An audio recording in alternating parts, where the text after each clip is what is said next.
जय हिंद। स्वागत है आपका भारतीय अकेडमी यूट्यूब चैनल पे। दोस्तों, बेसिक एडवोकेट का वीडियो नंबर 10वां है और आज का वीडियो बेहद इंपॉर्टेंट होने वाला है। आज की वीडियो में हम डिस्कस करने वाले हैं विवाह संबंधित अपराधों के विषय में। जैसे जब आईपीसी का बुक पढ़ेंगे, भारतीय दंड संहिता, जो कि 1860 में अंग्रेजों द्वारा बनाया गया था, तो उसमें एक अध्याय है 20, अध्याय का मतलब पाठ। तो पाठ 20 में आप पढ़ेंगे तो उसमें धारा है 493 से लेकर 498। ये दोनों के बीच जितनी भी धाराएं आती हैं वो विवाह संबंधित ही धाराएं हैं। मान लीजिए कोई ऐसा व्यक्ति है जो अपनी पहली शादी छुपाकर दूसरी महिला से विवाह करता है, तो उस पर कौन सी धाराएं लगेंगी, क्या सजा होगी, वो कौन सा श्रेणी का अपराध होगा, संज्ञेय अपराध होगा या असंज्ञेय अपराध होगा, क्या उस व्यक्ति को जमानत मिलेगा या जमानत नहीं मिलेगा, इसके बारे में डिस्कस करेंगे।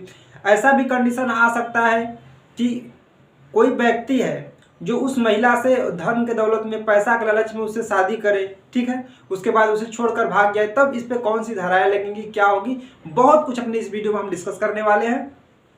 देखिए, अगर इस सिचुएशन को इस समय हम देखकर बात करें तो लगभग हर एक जिला न्यायालय में बहुत सारे केस पड़े हैं शादी विवाह के। कहीं कहीं वर पक्ष जिम्मेदार है, कहीं वधु पक्ष जिम्मेदार है, कहीं कहीं लड़की वाले ये ऑब्जेक्शन लगाते हैं लड़के वाले पर कि इनका परिवार सही नहीं है, दारू वगैरह पीते हैं, झगड़ा करते हैं, मारपीट करते हैं, इनका भाई नहीं सही है। कहीं न कहीं ये लगाती है, दहेज प्रथा लड़की ये लगा देती है। लेकिन कई जगहों ऐसा भी देखा गया है कि ये झूठे साबित हो रहे हैं। अक्सर लड़कियां फंसाने के लिए ऐसे ऐसे कांड कर रही है, लोगों को फंसा रही है। ऐसा बहुत सारा, बहुत पेपर में न्यूज आ रहा है, ठीक है, टीवी पर दिखाया जा रहा है कि जो दहेज प्रथा का जो इस पे धारा लगाया गया है आदमी पर, दहेज प्रथा में जो धारा लगता है वो 498A लगता है, उसका गलत उपयोग कर रही है महिलाएं।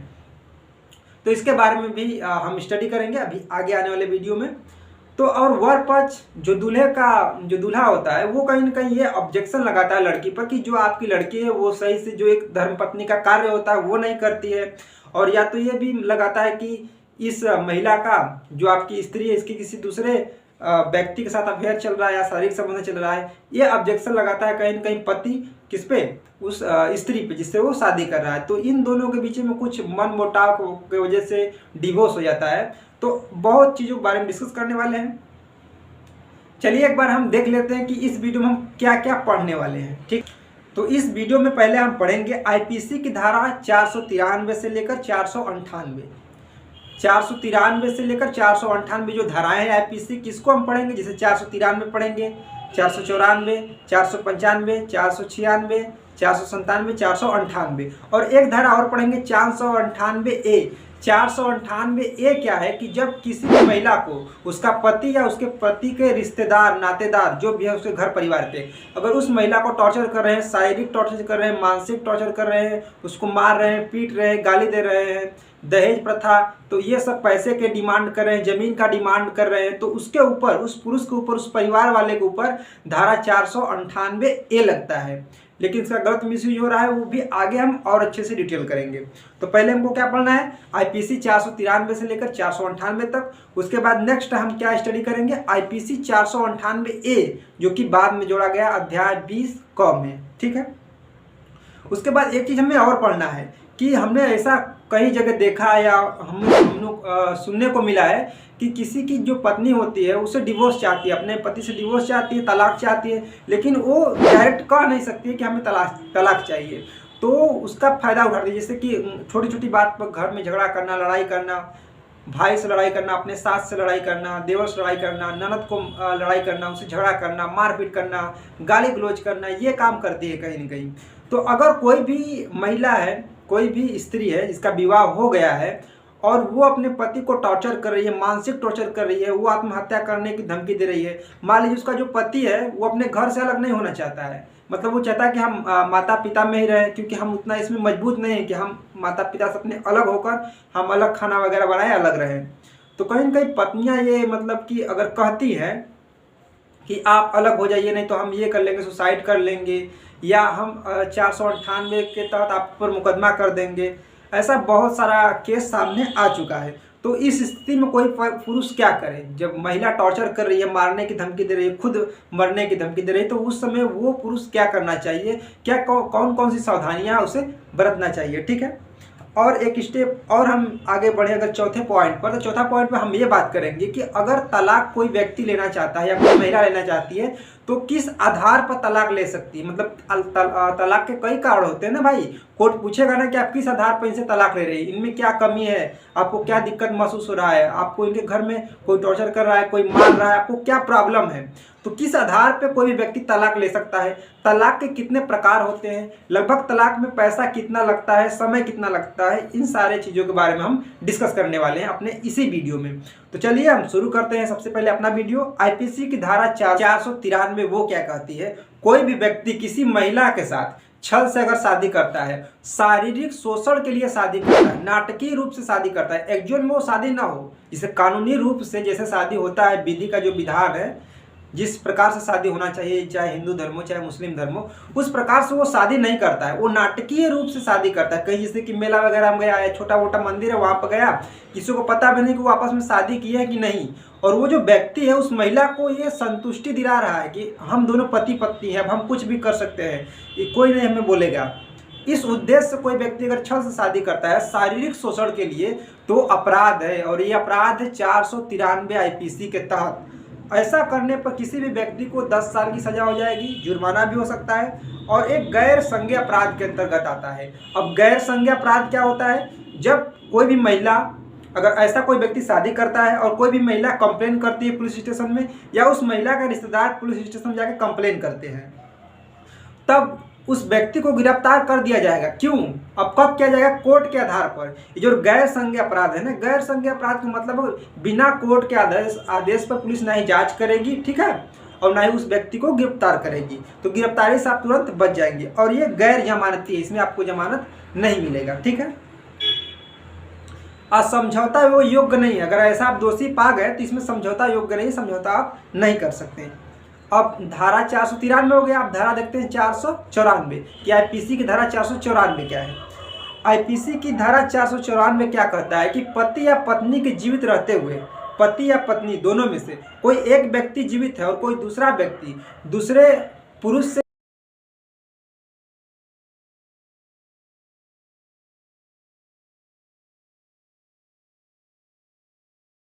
या महिला से विवाह कर रहा है, तो वो कानूनन जुर्म है हिंदू धर्म में। किसमें? हिंदू धर्म में। तो अगर कोई भी व्यक्ति, उसकी पत्नी जिंदा है, कोई पुरुष है उसकी पत्नी जिंदा है, उसको ये पता है, और वो दूसरी शादी किसी व्यक्ति से, किसी महिला से जाकर कर लेता है, तो ये अपराध है। ये अपराध है 493 आईपीसी। ऐसे लोग हैं हिंदू, सिख, बौद्ध और जैन, इन्हीं 4 लोगों को बस ये अधिकार है कि ये दूसरी शादी नहीं कर सकते अपनी पहली पत्नी के जीवित रहते। लेकिन कुछ ऐसे धर्म हैं जिनको दूसरी शादी कर सकते हैं अगर उनकी पत्नी जिंदा है तब भी। जैसे मुस्लिम, अगर उनकी पत्नी जिंदा है तो दूसरी शादी भी कर सकते हैं, क्रिश्चियन भी कर सकते हैं, पारसी, यहूदी, ये लोग हैं। इस पर मुस्लिम ला लगता है, वो आगे कभी दूसरे वीडियो में हम पढ़ेंगे। हम लोग पर हिंदू ला, जो हिंदू विवाह अधिनियम है वो लगता है, ठीक है। कोई व्यक्ति ऐसा करता है तो उसको कम से कम 7 साल की सजा होगी, और जुर्माना भी कोर्ट के अनुसार लगा दिया जाएगा, ठीक है। और एक गैर संज्ञेय अपराध के अंतर्गत आता है, और ये जमानती है, इसमें जमानत मिल जाएगा। तो आई होप आपको समझ में आया होगा आईपीसी 493 और आईपीसी 494। अब बात कर लेते हैं आईपीसी 495 के बारे में कि आईपीसी 495 क्या है। देखिए, आईपीसी 495 ये कहती है कि कोई व्यक्ति अपना पहली शादी छुपाकर किसी महिला से दूसरा विवाह करता है। अपनी पहली शादी उसकी हो चुकी है, अब वो पत्नी है या पत्नी मर चुकी है या डिवोर्स दे चुका है, ठीक है, या उसकी जो पत्नी वो मानसिक रूप से सही नहीं है, ये सारी बातों को छुपाकर वो किसी दूसरे महिला से विवाह करता है, तब ये भी एक जुर्म है, ये भी एक अपराध है। और आईपीसी 495 के तहत ये एक अपराध की श्रेणी में रखा गया है। और इस कांड में अगर कोई भी व्यक्ति पाया गया ऐसा करते हुए तो उसको कम से कम 10 साल की सजा होगी, जुर्माना भी होगा, और एक गैर संज्ञेय अपराध है। गैर संज्ञेय अपराध के मतलब कि बिना कोर्ट के आदेश से पुलिस कुछ नहीं करेगी, और ये जमानती, इसमें जमानत भी व्यक्ति को मिल जाएगा। अगला एक धारा है आईपीसी की धारा 496। तो आईपीसी की धारा 496 क्या है? बेईमानी से या कपट पूर्वक किसी व्यक्ति से शादी करना। जैसे कि कोई लड़की है जो कि एकलौती है, उसके मान लीजिए उसके जो फादर है, मदर, उसके पास बहुत ज़्यादा प्रॉपर्टी है, तो और वो कोई लड़का उसको प्रॉपर्टी देखकर उससे शादी करता है, उसका प्रॉपर्टी देखकर उससे शादी करता है और शादी करने के बाद वो लड़की अच्छी नहीं है, उसका जो जो वो लड़की है अच्छी नहीं है, मान लीजिए शारीरिक रूप से अच्छी नहीं वो लड़की है, और वो धन दौलत देखकर उसे शादी कर लेता है कि हो सकता है कि हम इसके धन दौलत को देखकर शादी करें, कुछ दिन बाद हम जब इसके धन दौलत को कुछ ले लें, कुछ पा लें, तो उसके बाद हम यहाँ से कट लें, यहाँ से निकल लें। तो इस लालच में, कपट पूर्वक लालच में कोई व्यक्ति शादी करता है तो वो भी कानूनन जुर्म है। ठीक है, किसके तहत? IPC 496 के तहत। एक कंडीशन और कोई एक महिला है जिसके पेरेंट्स ये कर रहे हैं कि आपको प्रॉपर्टी हमारी तभी मिलेगी जब आप किसी लड़के से शादी करेंगी, और उस लड़की को शादी करने का इच्छा नहीं है, शादी करने का मन नहीं है, लेकिन उसके माता पिता ये जिद किए हैं, माता पिता भी हैं और कोई लड़का न कोई लड़की, सिर्फ एक ही लड़की उनके पास, तो वो जिद किए कि जब आप शादी करेंगे तभी आपको हमारी प्रॉपर्टी मिलेगी। तो वो लड़की क्या करती है, उसकी शादी करने की इच्छा नहीं है तो एक बेवड़ा सा लड़का पकड़ती है, ठीक है, और वो लड़का पकड़ने के बाद उससे बोलती है कि हम आपस में झूठे विवाह कपट पूर्वक शादी कर लेते हैं और बस हमें अपने माता पिता को ये दिखाना है कि हम दोनों शादीशुदा हैं, हम दोनों शादी कर चुके हैं। इसके बाद क्या होगा कि जो माता पिता की प्रॉपर्टी वो लड़की की मिल जाएगी। अब इसमें लड़का का क्या फायदा होगा, तो वो लड़की बोलेगी कि जो हमको प्रॉपर्टी मिलेगी कुछ परसेंटेज मैं तुमको भी दे दूंगी, 15%, 20% या 50%, ठीक है। उसके बाद क्या करेगी वो लड़की, उसके माता पिता का डेथ हो जाएगा, फिर वो लड़का से क्या डिवोर्स ले लेगी, वो लड़का अपन चला जाएगा पैसा लेकर, और वो लड़की फिर अपने मन पसंद से जिससे शादी करना चाहती है वैसे शादी कर सकती है। तो ये भी कपट पूर्वक शादी हो गया। अगर वो व्यक्ति चाहे, वो व्यक्ति जो है जिससे वो महिला शादी की, वो व्यक्ति चाहे तो डिवोर्स भी नहीं देगा, उसके साथ रह भी सकता है। ठीक है, ये तो हो गई धारा 496। अब बात कर लेते हैं धारा 497 के बारे में कि धारा 497 क्या। इसी की धारा 497 वो जारकर्म इसे बोलते हैं, एडल्ट्री भी बोलते हैं, जो कि इस समय ये सुप्रीम कोर्ट खत्म कर दी है। यानी धारा 497 को सुप्रीम कोर्ट इस समय खारिज कर दी है, खत्म कर दी। ये क्यों खत्म की अभी हम बता रहे हैं आपको। इसे बेविचारी भी बोलते हैं। जो IPC की धारा 497 है ये एक अच्छी धारा नहीं थी, इसीलिए इसे समाप्त कर दिया गया। जैसे इसमें क्या था, कोई भी व्यक्ति, कोई भी महिला मान लीजिए जो कि शादीशुदा है, महिला का पहले से विवाह हो चुका है, पति भी है उसका, ठीक है, और वो महिला किसी दूसरे व्यक्ति के साथ शारीरिक संबंध बनाती है, तो इस कंडीशन में उस महिला का पति, जो व्यक्ति उस महिला के साथ शारीरिक संबंध बना रहा है, उसके साथ उसको FIR लिखा सकता है, ठीक, उसको जेल करा सकता है। अब इसमें एक कंडीशन और है, अगर उस व्यक्ति का भी मन हो और उस महिला का भी मन हो, दोनों व्यक्तियों का मन से अगर शारीरिक संबंध बने, तब भी वहाँ पर गुनाहगार कौन होगा? सिर्फ लड़का ही गुनाहगार होगा जो उसके साथ शारीरिक संबंध बनाएगा। और इसमें कम से कम उस लड़के को 5 साल की सजा होगी, जुर्माना भी हो सकती है, और ये जमानती अपराध है। हालांकि जमानत इसमें मिल जाएगा, असंज्ञेय अपराध है। लेकिन इसे सुप्रीम कोर्ट ने 10 अक्टूबर सन 2007 को हटा दिया। इसलिए इसे हटा दिया कि मान लीजिए कोई भी ऐसी महिला है जो कि दूसरे व्यक्ति के साथ शारीरिक संबंध बना रही है, तो यहाँ पर सिर्फ पुरुष को ही सजा दिया जा रहा है, महिला को सजा नहीं दिया जा रहा है। क्योंकि महिला का तभी मन हो सकता है उस व्यक्ति का मन ना हो लेकिन उस महिला का मन हो, दोनों शारीरिक संबंध बनाए, तब यहाँ पर यह हो सकता है कि भाई या तो सजा दो तो दोनों को दो, नहीं तो माफ़ करो तो दोनों को माफ़ करो। तो यहाँ पर अब एक कानून बना दिया गया कि भाई महिलाओं का भी अधिकार है, उनको भी स्वतंत्रता है, ठीक है। तो यहाँ पर उसका जो पति है, अगर वो जाता है पुलिस स्टेशन में FIR लिखाने, जैसे कि अब अगर कोई जाता है, अगर पहले कोई जाता है, जैसे कि सन 2017 से पहले कोई जाएगा FIR लिखाने, तो पुलिस तुरंत FIR लिखेगी और उस व्यक्ति को पकड़ेगी, पूछताछ करेगी, ठीक है, लेकिन बिना कोर्ट के आदेश से गिरफ्तार नहीं करेगी। ये काम हो सकता है। लेकिन अब क्या होगा था, अगर अब कोई व्यक्ति FIR लिखाने जाता है कि हमारी जो वाइफ है उसके साथ शारीरिक संबंध बना रहे, उस व्यक्ति को सजा दीजिए, उसे पकड़िए, उसके जेल में डालिए, तो पुलिस वहाँ पर उसको भगा देगी, मना करेगी, ठीक है, कि भैया ये पहले नियम चलता था, अब ये नियम नहीं है। अब महिला किसी भी व्यक्ति से शारीरिक संबंध बना सकती है अपनी मर्जी से, ठीक है, बिना मर्जी की नहीं। अगर बिना मर्जी बना दी तो वो रेप के श्रेणी में आ गया, ठीक है। तो सुप्रीम कोर्ट ने कहा कि इसे पूरी तरीके से हटा दिया। अब पति क्या कर सकता है? पति ये कर सकता है कि उस महिला से डिवोर्स ले सकता है, तलाक ले सकता है, ठीक है, और वो महिला को और पुरुष को सजा नहीं दिला सकता है। तो धारा जो IPC की धारा 497 है, जिसे एडल्ट्री बोलते हैं या व्यभिचारी बोलते हैं, उसे इस समय हटा दिया गया है। अब एक धारे के बारे में हम और बात कर लेते हैं जिसका नाम है IPC की धारा 498। IPC की धारा 498 क्या कहती है? इसमें विवाहित स्त्री को अपराध है आशय से, अपराध के आशा से कोई भी व्यक्ति बहलाकर फुसलाकर उसको घर से बाहर ले जाता है, ठीक है, और उसके साथ गलत व्यवहार करता है, तो वो भी एक अपराध है 498 के तहत। बात आपको समझ में आई। मतलब किसी भी विवाहित स्त्री को अपराधी आशा से कोई भी व्यक्ति बहलाकर फुसलाकर उसके घर से दूसरे जगह ले जाता है, ठीक है, उसके साथ गलत व्यवहार करता है, तो उसके ऊपर भी सजा होगी 498 के तहत आईपीसी की, और इसमें कम से कम 2 साल की सजा होगी, ठीक है, और जुर्माना भी होगा। और एक गैर जमानती है अपराध है, इसमें जमानत नहीं मिलेगा, और ये असंज्ञेय अपराध की श्रेणी में आता है, ठीक है। देखिए अब आईपीसी की धारा 498 ए क्या होती है। 498 ए है, ये सुप्रीम कोर्ट से लाया गया था, इसे संशोधन करके। जब हमारी ये आईपीसी की बुक बनी 1860 में, तब उसमें ये धारा नहीं था, लेकिन 1983 में सुप्रीम कोर्ट ने संशोधन करके एक धारा बनाई, यानी अध्याय 20 ए में ही एक धारा जोड़ दिया 498 ए। 498 एक बहुत पावरफुल धारा, ये महिलाओं को स्वतंत्रता देता है, महिलाओं को आज़ादी देता है, महिलाओं को शोषण होने से रोकता है। लेकिन कई जगह ऐसा देखा गया है कि इन 498 ए का सहारा लेकर महिलाएं गलत उपयोग कर रही हैं, पति को झूठा फंसा रही हैं, ठीक है, धमकी दे रही हैं, उसे मानसिक टॉर्चर कर रही हैं।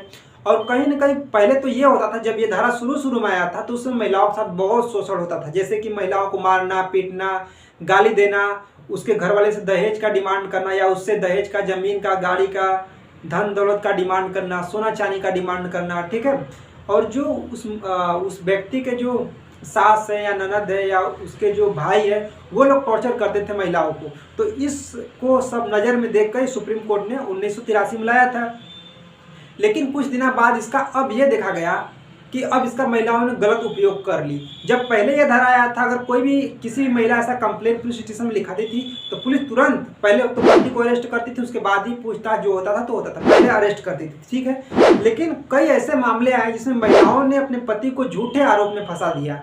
कई ऐसे लोग हैं जिनको 5 साल 10 साल की सजा हो गई, जिनके पूरा फैमिली बर्बाद हो गया, पूरा फैमिली टूट गया, ऐसे फंसा दी महिलाएं। ऐसे कई केस आप न्यूज़ में पढ़ते होंगे, आप न्यूज़ खोल के देखिएगा या पेपर में देखिएगा, बहुत सारे ऐसे केस हैं कि झूठे केस में महिलाएं फंसा दे रही है कि आपने मेरे साथ दहेज मांगा, ठीक है, आपने मुझे मारा पीटा गाली दिया, आपके जो पिता है वो गलत नज़र से देखते हैं, आपका भाई पी कर आता है, बेवड़ा है, झगड़ा करता है, ठीक है, आपकी जो सिस्टर है वो नहीं सही। ये सारी झंझाट मतलब कि सब लिखा देती है 498 ए में। लेकिन जब कई मामला ऐसा पाया गया कि इस पे गलत साबित हुआ, कोई भी महिला का जितनी बढ़ा चढ़ा कर लिखा रही तो प्रूफ तो कर ही नहीं पाएगी। जितना भी बढ़ा चढ़ा कर लिखा रही, जितना भी कोई भी व्यक्ति अगर झूठा एफआईआर जितना भी ज़्यादा लिखाएगा वो उतना ही फंसता जाएगा, क्योंकि आप जितना बड़ा झूठा एफआईआर लिखाएंगे आपको प्रूफ करना उतना ही मुश्किल होगा, क्योंकि कोर्ट तो प्रूफ मांगेगा, पुलिस प्रूफ मांगेगी, ठीक है। तो कोई भी काम उसे बढ़ा चढ़ा कर, चाहे महिला हो चाहे आदमी हो, पुलिस स्टेशन में ना लिखाए, नहीं तो आपको प्रूफ करने में जितना बढ़ा कर लिखाएंगे उससे बहुत ज़्यादा पैसा भी लगेगा, एनर्जी भी लगेगा, समय भी लगेगा आपको प्रूफ करने में। लेकिन वो अगर गलत है तो आप प्रूफ भी नहीं कर पाएंगे, ठीक है। तो अब अगर कोई भी महिला अपने पति के खिलाफ या परिवार वालों के खिलाफ ऐसा कंप्लेन लिखाने जाती है तो पुलिस तुरंत अरेस्ट नहीं करती है, पहले उस पर छान विचार होता है कि ये माजरा क्या है, केस क्या है, आपस में सुलझाने की बात करती है, उसके बाद ही कोई कदम उठाती है। 498 ए में क्या है कि कोई भी पति या उस पति के नातेदार जो उसके फैमिली के लोग हैं, अगर किसी भी महिला को टॉर्चर करते हैं, मारते हैं, गाली देते हैं, पैसे वगैरह का डिमांड करते हैं घर वाले से उसके दहेज के रूप में, ठीक है, तो ऐसी अगर उसको मानसिक टॉर्चर करते हैं, उनके शरीर के किसी भी अंग को क्षति पहुंचाते हैं, या उनका स्वास्थ्य है उसका जो ध्यान नहीं रखते हैं, ठीक है, खाना वगैरह सही से नहीं देते हैं, तो इन सारी अगर कोई तकलीफ हो रहा है तो वो जाकर कंप्लेन कर सकती है 498 ए के तहत, ठीक है। लेकिन इसका गलत यूज हो रहा है तो गलत यूज इसका बंद कर दीजिए, ठीक है।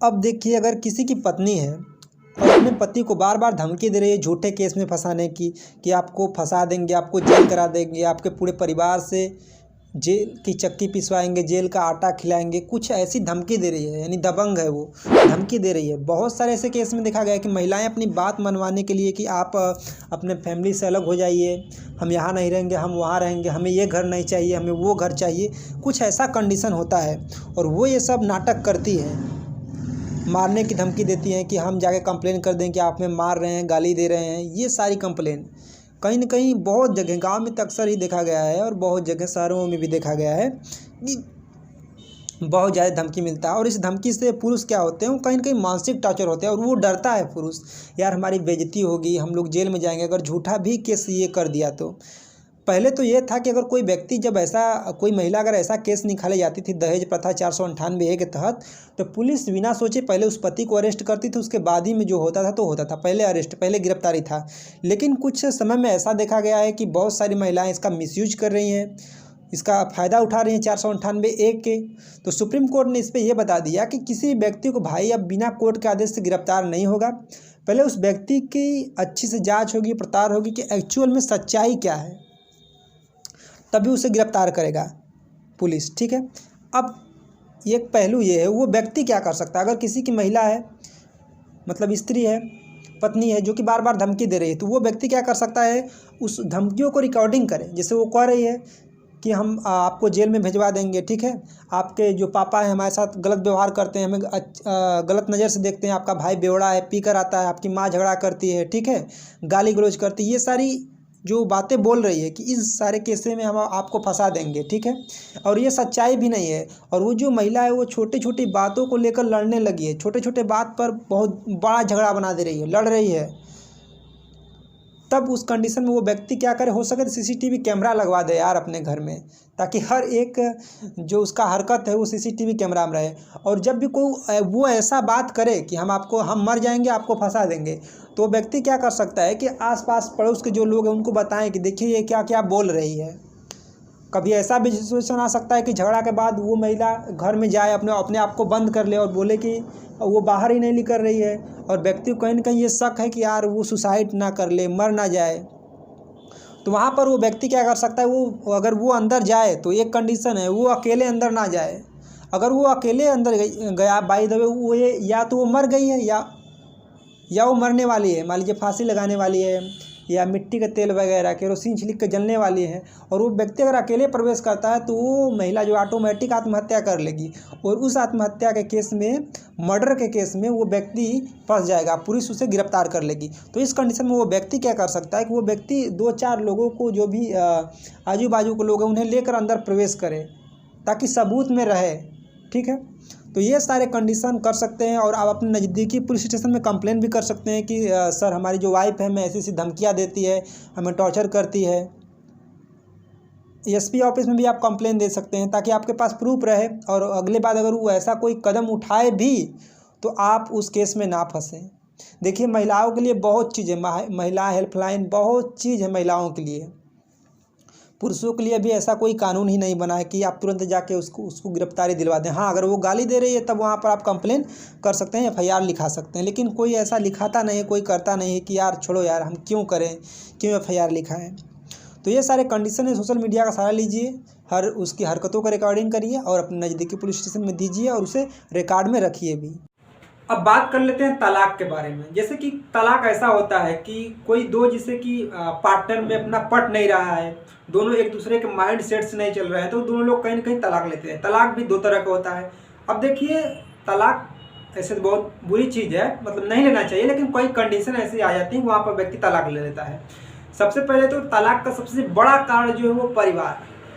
जो महिला है वो अपने घर वालों से बात करेगी, रिश्तेदारों से बात करेगी, अपना प्रॉब्लम, छोटा मोटा भी प्रॉब्लम उनसे बताएगी, तो वो बढ़ा चढ़ा के इनसे बताएंगे कि उनके साथ ऐसा करो, ये करो, वो करो, काम मत करो, वो बढ़ाएंगे। तो परिवार के अगर वो जो आदमी है उसके जो फ्रेंड रहेंगे, उसके जो रिलेटिव रहेंगे, वो इसके काम में भरेंगे, तो दोनों लोग जंप करेंगे, दोनों लोग जो भी दोनों पार्टनर रहेंगे उनके फैमिली वाले, परिवार वाले जंप करते हैं, आपस में लड़ते हैं, तो यहाँ पर रिश्ते में दरार आ जाता है। तो कम से कम शादी के बाद हर एक व्यक्ति को 4-5 साल रिश्तेदारी से दूर रहना चाहिए, अपना अच्छे से जीवन जीना, मतलब जो जीवन है वो उसे अच्छा से जीना चाहिए, ठीक है। और किसी की बात पर उतना गौर नहीं देना चाहिए। लेकिन फिर भी अगर ऐसा कंडीशन बनता है तलाक लेने का, तब उस कंडीशन में थोड़ा बहुत आपको जानकारियाँ हम इकट्ठा मतलब दे देते हैं, थोड़ा बहुत नॉलेज तलाक के बारे में, ठीक है। तो देखिए जो तलाक होता है जिसे डाइवोर्स बोलते हैं, वो दो तरह का होता है। एक तो वो तलाक होता है जो कि दोनों को मन से हो, जैसे कि पति भी चाह रही है, पति भी चाह रहा है पत्नी से तलाक लेने, और पत्नी भी चाह रही है पति से तलाक लेने, तो ये दोनों लोगों की मन से तलाक है। तो ये एक तो ये तलाक हो गया। दूसरा तलाक ये होता है कि एक की सहमति हो, एक की सहमति न हो, एक की सहमति हो, एक की सहमति न हो। जैसे कि मान लीजिए कि पति चाह रहा है पत्नी से तलाक लेना, लेकिन पत्नी है वो नहीं चाह रही कि हम आपसे तलाक लें, या जो पति है वो नहीं चाह रहा है पत्नी से तलाक ले, लेकिन पत्नी चाह रही है कि हम अपने पति से तलाक लें। तो तलाक दो प्रकार का हो गए। आपस में जो सहमति से तलाक लेते हैं उसे म्यूचुअल डिवोर्स बोलते हैं, ठीक है। और एक की सहमति हो, एक की न सहमति हो, उस कंडीशन में तलाक लेना उसे कंसंटेटेड डिवोर्स बोलते हैं, ठीक है। दोनों पार्टनर का मन है तलाक लेना, यानी कि महिला का मन है कि हम तलाक ले लें, पुरुष का भी मन है कि हम तलाक ले लें। तो ये तलाक के लिए आप कोर्ट में अप्लाई कर सकते हैं। तो शादी के 1 साल बाद, अपने जिला न्यायालय में, आप जहाँ भी हैं जिला न्यायालय में अपने कोर्ट में अर्जी दे सकते हैं कि हम लोगों को तलाक चाहिए, और किस बेस पे चाहिए ये भी आप उसमें लिख देंगे। इसमें कम से कम 6 महीने का समय लग जाएगा। कोर्ट आपको 6 महीने का समय देगा कि भैया आप 6 महीने एक बार फिर से साथ में रहकर बिताएं, ठीक है, साथ में 6 महीना रहें। उसके बाद भी अगर आपका नहीं पड़ता है तो उसके बाद हम तलाक के लिए आदेश दे देंगे। तो कम से कम आपको, अगर आपसी में आप तलाक लेना चाहते हैं, दोनों लोग सहमत है, तो 6 महीने का समय लगेगा, ठीक है, आपको तलाक मिल जाएगा।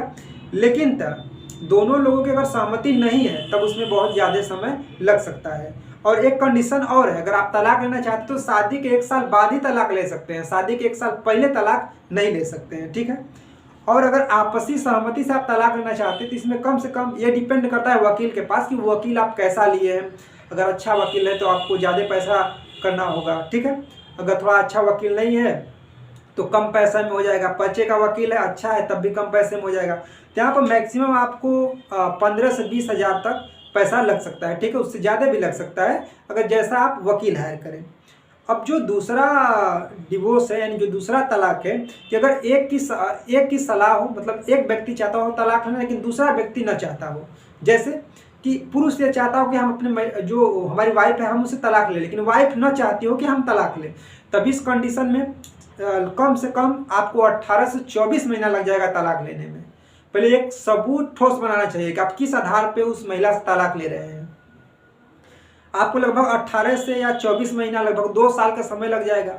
और कोर्ट आपको तलाक दे ही दे इतना ही दिनों में, ये कंफर्म नहीं है। ये अपना आपका तारीख कितना चल रहा है, एडवोकेट कैसा, ये सारे तरीके पर आपको क्या करेगा, निर्भर करेगा, ठीक है।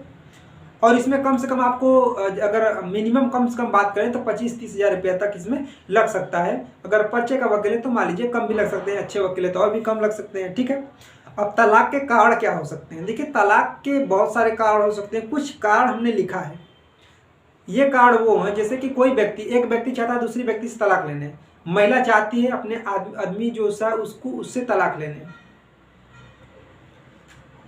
देखिए, तलाक के कारण क्या है, कि तलाक कैसे, किन आधारों पर तलाक ले सकता है कोई भी व्यक्ति। जैसे कि शादी के बाद अपनी साथी के साथ मानसिक या शारीरिक क्रूरता करना। कोई भी व्यक्ति ऐसा है जो शादी के बाद अपनी पत्नी से मारपीट करता है, ठीक है, डरवाता है, धमकाता है, अगर ऐसा कोई काम करता है तो वो पत्नी उस व्यक्ति से तलाक ले सकती है, ठीक है। दूसरा क्या है, दोनों पक्षों में से कोई एक हिंदू धर्म छोड़कर दूसरा धर्म अपना ले।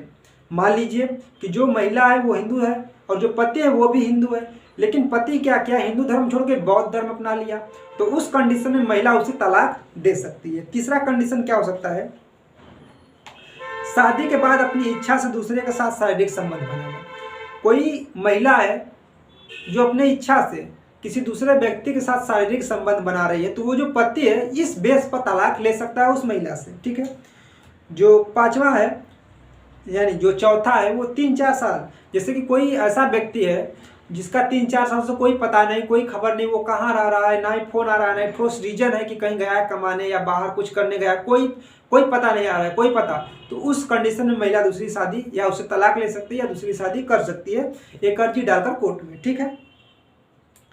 पांचवा क्या है, किन आधार पर तलाक ले सकती है, अगर कोई व्यक्ति अपने परिवार को छोड़कर संन्यास ले ले, जैसे साधु संत बन जाए, ठीक है, संन्यास ले ले, तो उस कंडीशन में भी कोई भी महिला चाहे तो तलाक ले सकती है। हाँ, अगर कोई महिला है जो कि साधु संत बन जाए, ठीक है, साधुनी बन जाए, पूजा पाठ करने लगे, तो वो जो पति है वो भी तलाक ले सकता है, ठीक है। और एक कंडीशन और हो सकता है, पति या पत्नी में से कोई एक संक्रमण यौन रोग से पीड़ित हो, यानी वो रोग फैलने वाला रोग हो, तो उस कंडीशन में भी तलाक ले सकती है। महिला भी ले सकता है, पुरुष भी ले सकता है, ठीक है। एक कंडीशन और है, अगर शादी के बाद जो पति है वो बलात्कार, मतलब किसी भी महिला के साथ रेप करता है, बलात्कार करता है, दोषी साबित हो जाता है, ठीक है, या साबित नहीं होता है, तो इस आधार पर भी महिला तलाक ले सकती है। एक जो मोस्ट इम्पॉर्टेंट ये है इसमें कि अगर कोई भी किसी भी महिला का अगर शादी होता है किसी व्यक्ति के साथ, अगर उस महिला का एज जो है 15